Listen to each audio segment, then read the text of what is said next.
রাসূলের কথা মানতে, তাহলে সে যদি বলে ঠিক আছে তুমি বৃষ্টি চাই মানতে দাও, যে মানতে দেশে সে আর আল্লাহ না, আল্লাহ কয়জন? আর যদি কয় না তোমার কথা আমি মানব না, আমি দেব রোদ, আর কয় আমিও তোমার কথা মানব না, আমি দেব বৃষ্টি। একই মুহূর্তে রৌদ্র আর এক মুহূর্তে বৃষ্টি, এটা তো একবারে সম্ভব না।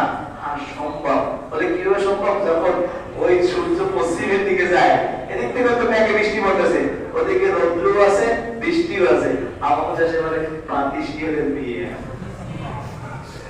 কথাটা বোঝেন না? ওটা তো এক জায়গায় বৃষ্টি হচ্ছে নাকি, কিন্তু এখানে তর্কটা কি নিয়ে?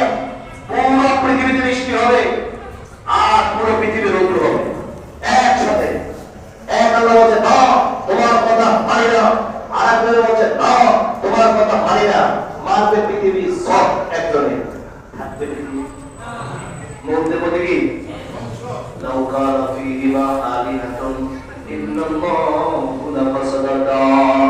আল্লাহ রাব্বুল আলামিন নিজে বলেছেন আমি ছাড়া কোনো ইলাহ নাই, আমি ছাড়া কোনো মাবুদ নাই।